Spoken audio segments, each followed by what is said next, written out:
আপনারা আরব বেদুইনের গল্প শুনেছেন বা দেখেছেন। বাংলাদেশের যে বাইদা বা বেদে তাদের দেখেছেন, বাট ইংল্যান্ডেও এরকম বাইদা বা বেদে আছে যারা এরকম ভাসমানভাবে থাকে, এক জায়গা থেকে আরেক জায়গায় যায়। এই যে বুটগুলো দেখতে পাচ্ছেন, এগুলো হচ্ছে প্রপারলি ফিটেড। এই বুটগুলোর মধ্যে কিচেন আছে, বাথরুম আছে।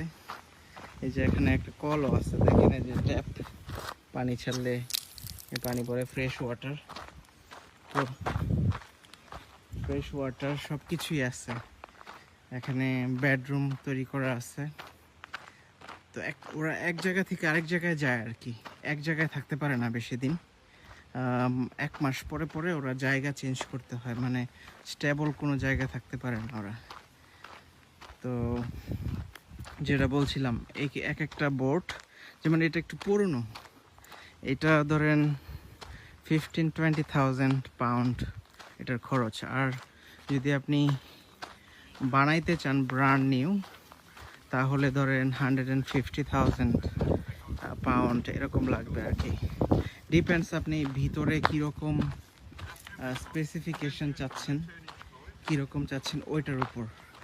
ভিতরে অনেক বিশাল, যখন লাক্সারি করবেন তখন এটার খরচটা কমে আসবে, আর যখন নর্মাল করবেন তখন খরচটাও কম থাকবে।